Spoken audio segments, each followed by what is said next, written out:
사울은 하나님의 영광의 상징인 언약궤에 대해서 관심이 별로 없었습니다. 그래서 그의 통치 40년간 언약궤는 기란 여아림에 방치되어 있었죠. 반면 다윗은 언약궤를 예루살렘으로 가져오는 것을 자신의 수건 사업으로 삼습니다. 그 과정에서 한번 실패도 합니다. 그러나 다윗은 포기하지 않습니다. 그리고 결국은 예루살렘으로 그것을 가져오게 됩니다. 그 과정 속에서 다윗은 자신이 굉장히 비천한 자처럼, 종처럼, 마치 광대처럼 그 법궤를 옮기는 그 행렬에 진두지휘를 하고, 그리고 결국은 무사히 예루살렘으로 그것을 갖다 놓지요. 그리고 다윗은 이것에 만족하지 않았습니다. 한번 오늘 말씀 1절 말씀, 2절 말씀 한번 같이 읽어보겠습니다. 한 목소리로 읽습니다. 여호와께서 주위의 모든 원수를 무찌르자 왕으로 궁에 평안히 살게 하신 때에 왕이 선지자 나단에게 이르되 볼지어다 나는 백향목 궁에 살거늘 하나님의 궤는 휘장 가운데 있도다. 사울은 궁에 평안히 살 때에 하나님의 궤를 잊고 지냈습니다. 마찬가지죠. 사람들은 편안해지면 기도의 소리가 작아집니다. 편안하면, 그렇게 어렵지 않으면 하나님을 잘 찾지 않는 경향이 있습니다. 사울도 궁에 평안히 살 때는 하나님의 궤를 잊고 궁에 평안히 있을 때 그의 신앙은 점점 떨어져 가는 것을 볼 수 있습니다. 그런데 다윗은 궁에 평안히 거하게 되자 그는 하나님의 궤가 불편함으로 남아있는 것이, 그것이 마음이 불편한 겁니다. 그래서 나단에게 이렇게 말을 했습니다. 나는 백향목궁에 사는데 하나님의 궤는 휘장 가운데 있다. 그러자 나단이 다윗에게 이렇게 답하였습니다. 3절 말씀입니다. 제가 읽어드리겠습니다. 나단이 왕께 아뢰되 여호와께서 왕과 함께 계시니 마음에 있는 모든 것을 행하소서 하니라. 나단은 다윗의 마음의 진심을 알았습니다. 그리고 성전을 짓겠다고 하는 것은 분명히 좋은 일이죠. 좋은 일입니다. 이 과정 속에 엄청난 재정과 시간과 인력이 부어져야 하는 일입니다. 그것은 다윗은 자원에서 할 사모함이 있는 것이죠. 그러니 반대할 이유가 없는 겁니다. 이런 것을 굳이 하나님께 말해야 될 것 같지도 않습니다. 왜냐하면 반대할 이유가 없죠. 좋은 일이지 않습니까? 예전에 그 개그 프로그램에서 이런 꽁트를 하는 것을 본 적이 있습니다. 아버지 추운데 보일러 하나 놔드려야 되는데 라고 하니까 그 아버님이 그렇게 말하는 겁니다. 아유, 내복 입으면 되지 뭐. 아프면 약 먹으면 되지 뭐. 약값이 뭐 보일러 값만큼 나오겠어? 뭐 이건 사달란 얘기입니까? 하지 말란 얘기입니까? 뭐 굳이 아픈데 뭐 감기 걸리면 뭐 그냥 이런 얘기 할 필요 없지 않습니까? 이건 사달란 얘기입니다. 뭐 굳이 그거를 말을 하냐는 겁니다. 그냥 사주면 되지 왜 말을 해서 사람 불편하게 그냥 알아서 사주면 되지라는 얘기죠. 여러분, 아무리 봐도 이것은 안 할 이유도 없고 하나님이 반대할 이유도 없는 겁니다. 그러니까는 사실 나단도 다윗도 굳이 하나님께 말씀을 안 드린 거죠. 그러나 문제가 생겼습니다. 그 밤에 하나님이 나단에게 말씀하신 거죠. 5절 6절 말씀 한 목소리 한번 읽겠습니다. 가서 내 종 다윗에게 말하기를 여호와께서 이와 같이 말씀하시되 내가 나를 위하여 내가 살 집을 건축하겠느냐. 내가 이스라엘 자손을 애굽에서 인도하여 내던 날부터 오늘까지 집에 살지 아니하고 장막과 성막 안에 다녔다니. 내가 언제 여태까지 나는 계속 장막에 있었다라고 얘기합니다. 7절 말씀을 제가 한번 읽어드립니다. 이스라엘 자손과 더불어 다니는 모든 곳에서 내가 내 백성 이스라엘을 먹이라고 명령한 이스라엘 어느 지파 가운데 하나에게 내가 말하기를 너희가 어찌하여 나를 위하여 백향목 집을 건축하지 아니하였느냐 말하였느냐. 이 말을 요약하면 이렇습니다. 다윗이 나를 위해 살 집을 건축하겠다고? 내가 오늘 여태까지 집이 아니라 성막 안에 있었지 않냐. 내가 어느 지파들 중에 하나에게 내가 백향목집 좀 지어달라고 부탁한 적이 있더냐. 하나님이 성전 짓는 것을 한마디로 말하면 싫다, 됐다라는 얘기 하신 거예요. 다윗의 마음은 진심이었습니다. 그리고 성전 건축하는 것은 분명 좋은 일입니다. 안 된다고 할 것이 없습니다. 그래서 다윗도 나단도 하나님의 뜻을 묻기 위해 기도하는 장면이 본문에 나오지 않습니다. 왜냐하면 누가 봐도 이거는 하나님이 기뻐하실 일이기 때문입니다. 그러나 하나님은 거절하셨어요. 그럼 왜 거절하셨을까요? 역대상 22장 8절에 그것이 나옵니다. 한 목소리 읽습니다. 여호와의 말씀이 내게 임하여 이르시되 너는 피를 심히 많이 흘렸고 크게 전쟁하였느니라. 내가 내 앞에 땅에 피를 많이 흘렸은즉 내 이름을 위하여 성전을 건축하지 못하리라. 다윗은 이미 많은 전쟁에서 피를 흘렸습니다. 그렇기 때문에 안 된다는 것이죠. 하지만 다른 이유도 있습니다. 신명기 12장 10절 11절 말씀입니다. 이거는 제가 읽어드리겠습니다. 너희가 요단을 건너 너희 하나님 여호와께서 너희에게 기업으로 주시는 땅에 거주하게 될 때, 또는 여호와께서 너희에게 너희 주위의 모든 대적을 이기게 하시고 너희에게 안식을 주사 너희를 평안히 거주하게 하실 때에, 너희는 너희 하나님 여호와께서 자기 이름을 두시려고 택하실 그곳으로 내가 명령하는 것을 모두 가지고 갈지니 곧 너희의 번제와 너희의 희생과 너희의 11조와 너희의 손의 거제와 너희가 여호와께 서원하는 모든 아름다운 선물을 가지고 가고 라고 말합니다. 여기서 말하면 성전은 평안한 시기에 건축하라는 것입니다. 모든 것이 안정됐을 때, 샬롬이 임했을 때, 샬롬의 시대 때 성전은 건축을 하라는 것이죠. 비록 다윗은 지금 평안히 궁에 거하고 있습니다. 하지만 잠깐입니다. 다윗은 아직 싸워야 할 싸움이 많이 남았어요. 앞으로 반란과 반역으로 고달프고 분주한 삶을 다윗은 살아가게 될 겁니다. 그러니 다윗의 성전을 짓는 것은, 다윗이 짓는 것은 적당하지 않다는 것이에요. 성전 건축은 평안할 때, 모든 싸움이 해결되었을 때, 그때 모든 문제를 해결할 때 하는 것이 맞다는 것이죠. 교회가 뭔가 건축을 하는 것도 마찬가지입니다. 평안할 때, 그리고 모든 문제가 해결될 때 시작하는 것이 맞습니다. 그래서 하나님이 다윗에게 묻고 계시는 거죠. 누가 언제 나를 위해서 백향목 궁을 지어달라고 했더냐? 왜 시키지도 않은 것을 하느냐?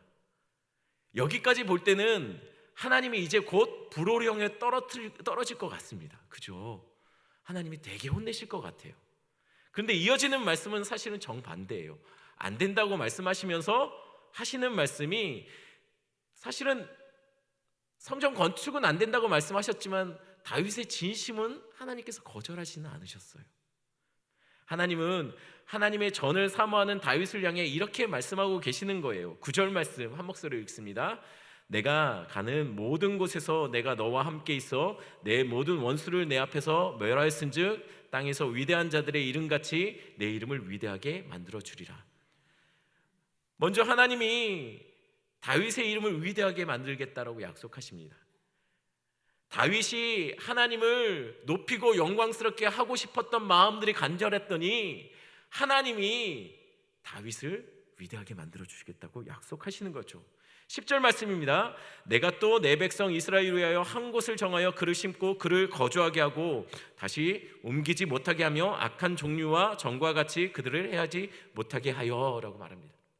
두 번째로 이스라엘 백성들을 정착시켜 주겠답니다.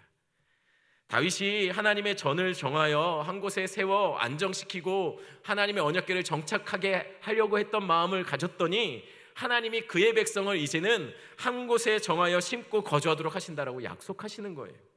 더 놀라운 것은 11절입니다. 한 목소리와 함께 읽겠습니다. 전에 내가 사사에게 명령하여 내 백성 이스라엘을 다스리던 때와 같이 아니하게 하시고 너를 모든 원수에게 벗어나 편히 쉬게 하리라. 여호와가 또 내게 이르노니 여호와가 너를 위하여 집을 짓고 라고 말합니다. 하나님께서 다윗을 편하게 쉬게 하고 그를 위해서 집을 지어주겠다라고 약속하십니다. 하나님이 처음에 다윗은 하나님께 집을 지어주겠다라고, 집을 짓겠다라고 시작합니다. 그런데 하나님, 됐다, 괜찮다, 내가 너에게 집 지어줄게 라고 얘기하시는 거죠. 하나님은 다윗의 마음을 받으시고 그를 위해서 집을 지어주겠다고 약속하시는데, 여기서 집은 건물이 아닙니다. 하나님이 지어주겠다고 한 집은 그의 가문을 세워주시겠다라는 것이에요. 그의 왕위를 견고히 하시겠다는 얘기죠. 영원히 그의 나라가 견고히 세워지게 될 것이라고 약속하시는 겁니다. 왜 이렇게 하시는 것일까요? 왜 자신의 집은 거절하시면서 하나님은 다윗의 집은 세워주시겠다라고 약속하시는 것일까요? 그 이유는 하나님이 다윗의 집을 세우셔서 다윗의 집을 통하여 성전을 세우시길 원하시기 때문입니다. 여기서 말하는 다윗을 위해서 세우시려고 하는 그 집에 그곳에서 성전을 세우시겠다는 얘기는 건물을 말하는 것이 아닙니다. 다윗의 가문을 견고히 세워서 거기에서 오실 예수 그리스도를 말하는 것이에요. 하나님이 다윗의 집을 세워서 그 집, 그 가문을 통해서 예수 그리스도를 이 땅에 보내시겠다는 것이에요. 그래서 그 예수 그리스도의 이 땅에서의 사역을 통해 우리 안에 성령의 전을 세우시겠다라는 것이에요. 하나님이 세우시는 다윗의 집은 마태복음 1장에 나옵니다. 마태복음 1장 1절에 아브라함과 다윗의 자손 예수 그리스도의 계보라라고 시작하는 절이죠. 왜 신약성경 첫 페이지에 이 다윗의 계보가 나올까요? 다윗의 계보를 통해 아브라함의 씨를 통해 알고 봤더니 하나님께서 내 성전을 짓겠다라고 했던 그 다윗의 씨는, 아브라함의 씨 자손은 알고 봤더니 예수 그리스도였다라는 것이에요. 하나님이 세우고자 했던 것은 집은 건물이 아닙니다. 진짜 하나님이 세우시길 원했던 성전은 솔로몬이 세우게 될 성전이 아닙니다. 하나님이 진짜 세우길 원하셨던, 하나님이 진짜 거하길 원했던 성전은 다윗의 집을 세워서 그 집을 통해 이 땅에 오실 예수 그리스도, 그리고 예수 그리스도의 사역을 통해서 성령의 전이 될 하나님이 거하실 여러분들 자신을 세우길 원하셨다는 것이에요. 그러니 진짜 세울 것은 교회 건물이 아니라 우리 영혼입니다. 우리가 하나님께 드리는 예배가 회복되어야 된다는 것이에요. 다윗이 주의 son을 사모하니 하나님의 영광으로 이 땅에 오실 예수 그리스도를 그의 집을 통해서 태어나게 하신 것이죠. 우리가 예배를 사모하고 주의 전을 사모한다면 하나님은 우리를 통해서 우리 안에 성령님을 부어주신다는 것이에요. 하나님이 진짜 세우기 원하신 성전은 건물이 아닙니다. 하나님이 진짜 받으실 성전은 멋있게 좋은 건축 자재로 가장 좋은 곳으로 꾸며놓은 교회 건물이 아니라는 것이에요. 하나님이 정말 거하기 원하시는 성전은 교회된 여러분 자신입니다. 하나님은 자신을 주의 영이 거하시는 성전으로 드리기를 기뻐하시는, 우리의 몸을 그의 전을 위해서 드리기를 기뻐하는 자들과 함께 거하시는 것을 기뻐하시는 분이세요. 비록 장막처럼 별 볼 일 없죠. 우리는 장막처럼 초라하고 굳이 내세울 것도 없고 인정받지도 않는 세상에서 그런 삶을 살지도 모릅니다. 하지만 하나님은 그의 전을 사모하는 자들과 함께 거하기를 기뻐하십니다. 그것을 잘 보여주는 장면이 바로 오순절 다락방에 모였던 120명 제자들에게 성령이 임한 사건이에요. 아름다운 장식이 있는 곳도 아니었습니다. 좋은 재료로 지어진 곳도 아니었습니다. 모인 그들은 그저 그 누추한 곳에서 주의 성령을 사모하며 기다리며 기도만 하고 있었습니다. 오로지 기도에 힘썼다는 거예요. 그러자 하나님의 영광이 그곳에 임하시기 시작해요.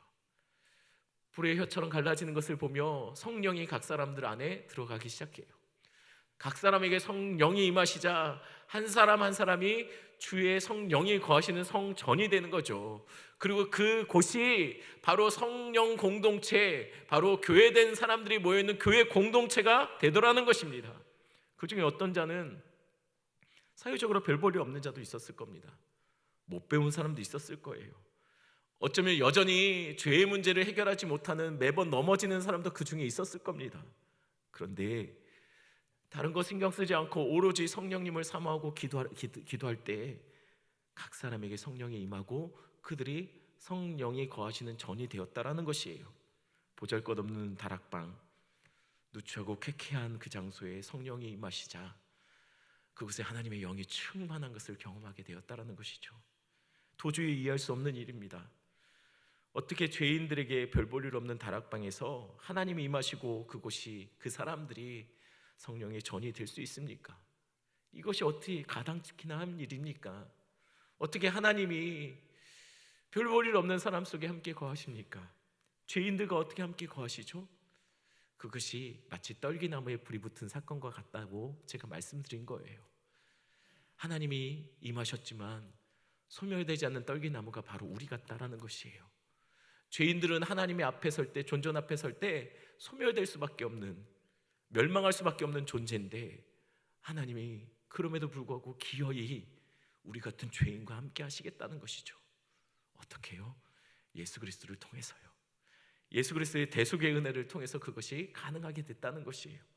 요한계시록 3장 20절 말씀을 한 목소리로 읽겠습니다. 볼지어다 내가 문 밖에 서서 두드리노니 누구든지 내 음성을 듣고 문을 열면 내가 그에게로 들어가 그와 더불어 먹고 그는 나와 더불어 먹으리라. 주님이 정말 거하길 원하셨던 것은 멋지고 값진 보물로 가득한 솔로몬 성전이 아닙니다. 바로 여러분들 안에 거하시길 원하세요. 여러분과 함께 지내시길 원하세요. 여러분과 함께 들어가 먹고 더불어 나누기를 원하세요.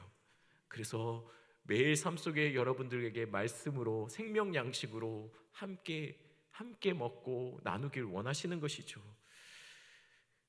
그래서 교회는 건물 그 자체가 아니라 여러분 자신입니다. 때로는 건물도 리모델링을 해야 되죠. 관리를 해줘야 됩니다. 매일 관리하고 청소해야 됩니다. 여러분들은 때로는 여러분들도 영적으로 리모델링이 되어야 될 때가 있습니다. 뜨겁게 주님을 만나기 위해 결단하고 기도해야 될 시기가 있습니다.